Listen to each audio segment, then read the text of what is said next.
Hello, welcome to Eye on Africa here on France 24. I'm Yuke Tade. Let's take a look at the stories making headlines across the continent. The BBC vows to continue reporting on the Sahel region after Niger announced it's taken the British broadcaster off the airwaves for 3 months.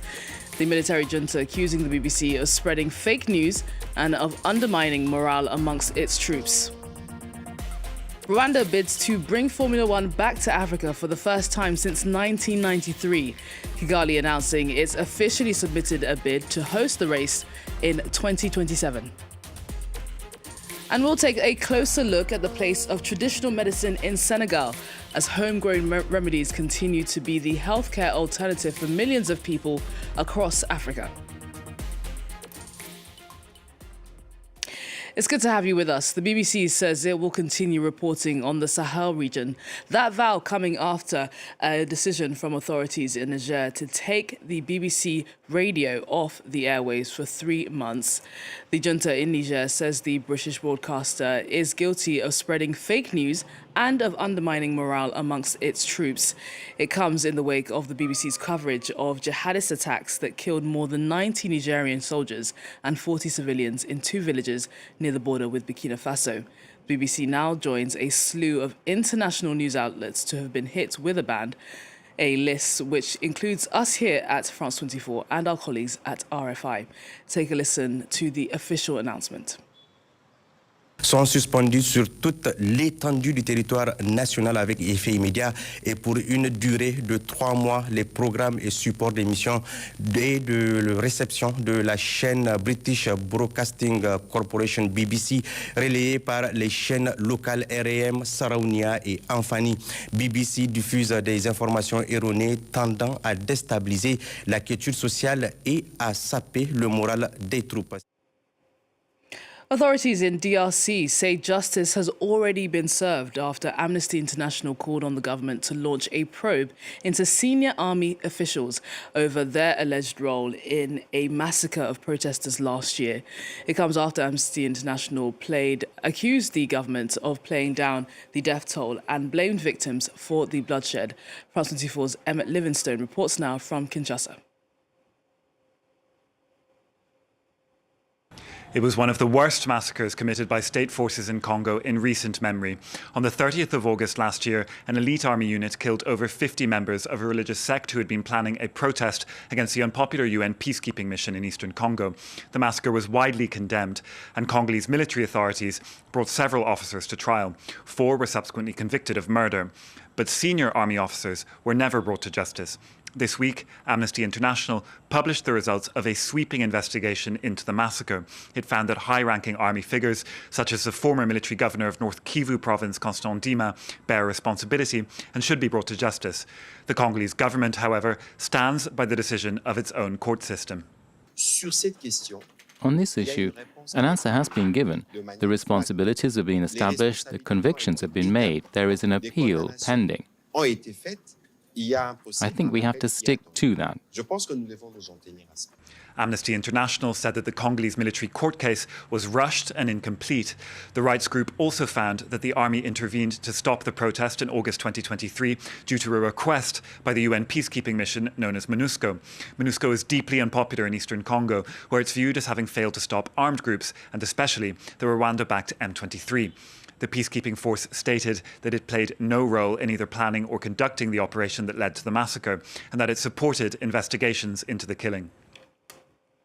The presidents of Rwanda and the Democratic Republic of Congo are set to return to the negotiating table this Sunday in Angola for a fresh round of talks aimed at ending the conflict in the DRC's troubled east.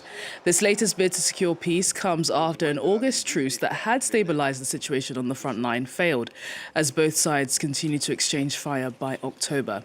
Since its re-emergence in 2021, the M23 militia, which is said to be backed by Rwanda, has seized swathes of territory in the DRC. The fighting between the rebels and the Congolese army has left thousands displaced. Let's go to Zimbabwe now, where the country's High Court has ruled that law preventing minors and rape victims from having abortions is unconstitutional. Rights groups are hailing the decision as a victory and saying that it paves the way for a safer future for those who are wanting the procedure. Around 77,000 unsafe abortions occur in Zimbabwe annually, often endangering the mother's life, many of whom are rape victims under the age of 18. This report's by Tom Canetti. Mildred Mapingure was raped during a robbery in Mvuku, east of Harare. Sexual violence is rife in poverty-stricken Zimbabwe, and there are often limited options for victims. Mildred says she doesn't want her daughter to go through what she did. I still have the fear that she's also a woman. Is she not going to suffer the way I suffered? Is she not going to walk the same path I walk? That's why I am fighting so much against this sexual violence thing, because I don't want my daughter to suffer the same fate that I suffered, because I love her so much. She's my source of joy.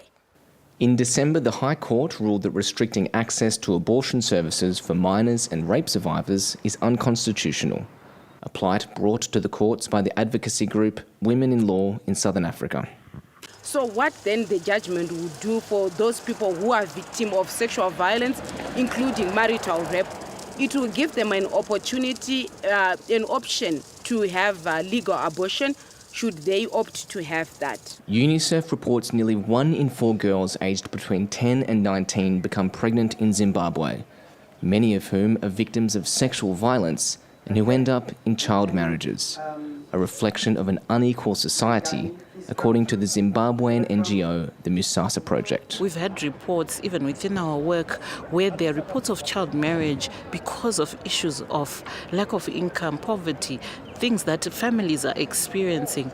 But at the heart of it is a gender inequality where the lives of women are seen as disposable. We can trade off the life of a woman or a girl for food. We can trade off her life for resources that we are lacking within our home.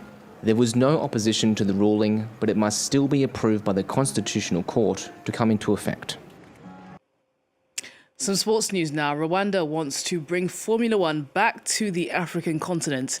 Kigali has announced that it's officially submitted its bid to host a Formula One Grand Prix after Rwandan sports officials held talks with F1's chief in September. Both Rwanda and South Africa are eyeing spots on the competition's 2027 calendar.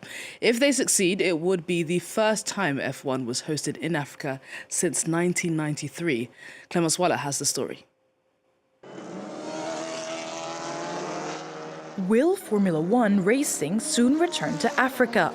That is the hope of many motorsport fans and drivers gathered at the Kyalami circuit in South Africa for the Southern African Endurance Series. A lot of my friends have been saying how they can't wait for the Formula One to come here. So there's a lot of excitement and there's a lot of demand for it. So it's definitely got to happen. It's been 31 years since the last time a Grand Prix was hosted on the continent, specifically at the Kyalami circuit just outside of Johannesburg.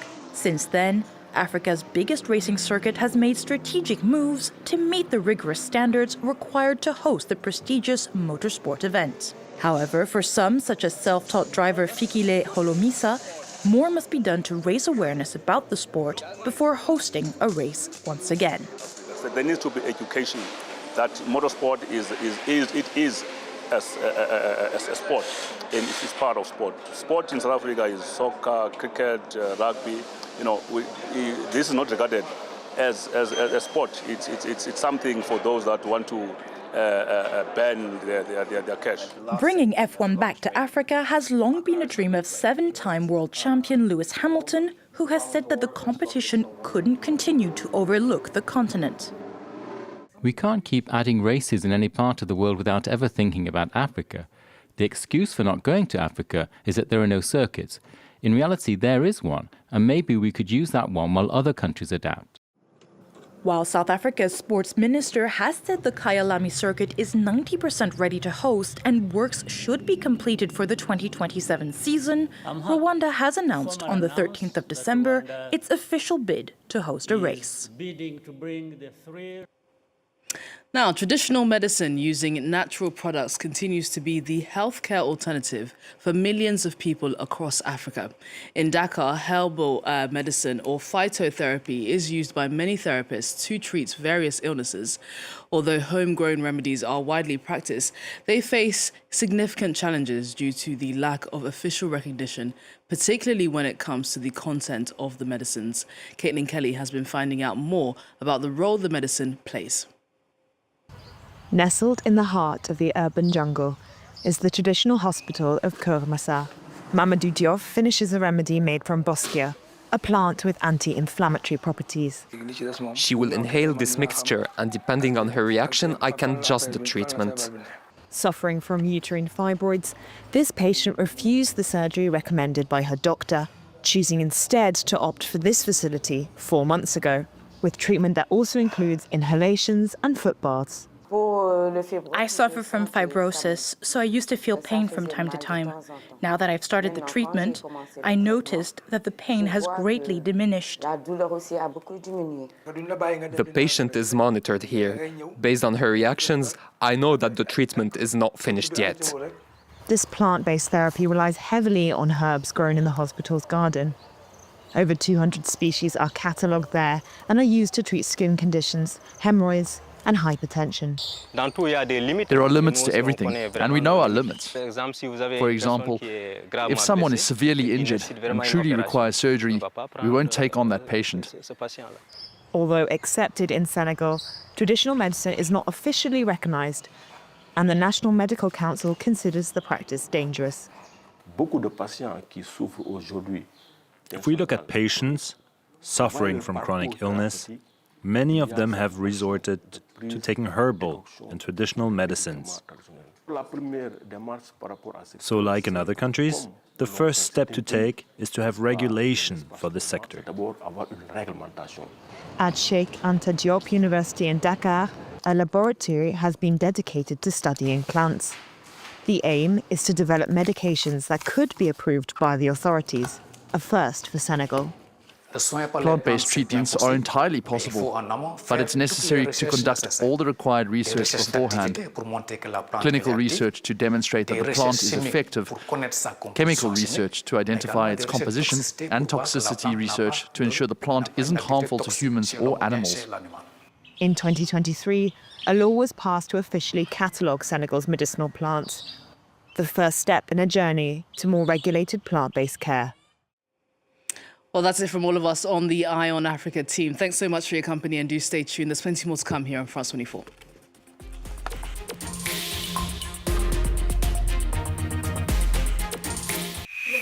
They observe. They contact us. They report, film, photograph. They are the voice of the voiceless. Your eyes in the far-flung reaches of the world. The Observers, a network of 5,000 committed citizens working with France 24. One of our observers in Côte d'Ivoire. Amateur footage and testimonials checked by our journalists and broadcast weekly on The Observers, on France 24 and observers.france24.com.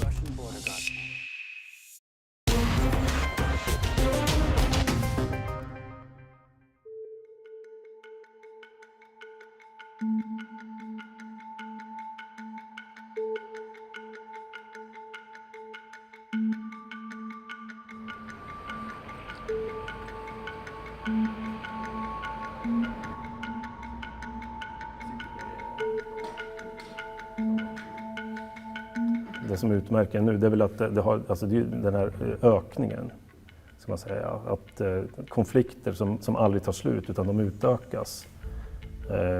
Hur tätt det är mellan de pågående konflikterna. Hur många typer av jobb som läggs ut i de här medierna. Det ska jag säga att det är intensiteten i det som har ökat.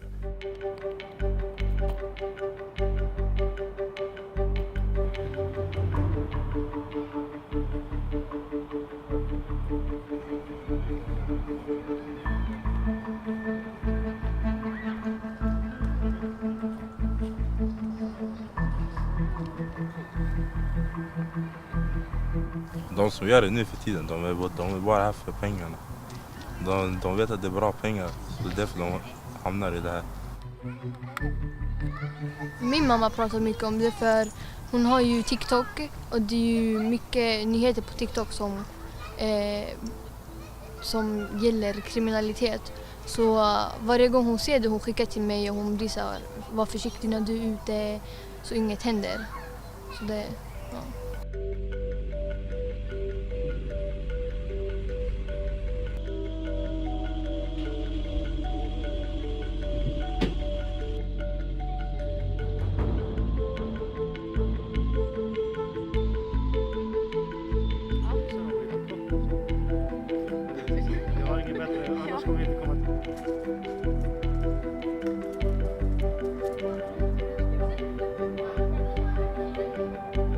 I vårt jobb handlar det mycket om att finnas tillgängliga för dem, förklara för dem att det finns alternativ till den här världen som ni ibland söker er till genom att prata med dem om vilka alternativ som finns. Jag vet vad som händer, få vågar prata om det för att de är rädda att själva bli utsatta.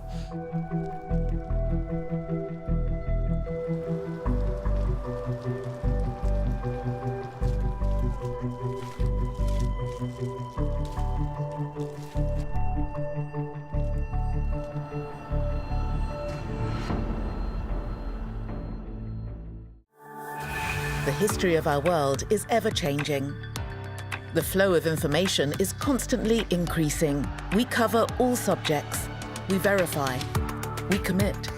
On the ground, in all circumstances, to anticipate the future by understanding the present. We are with you 24 hours a day, 7 days a week. France 24, understanding the news. Liberté, égalité, actualité.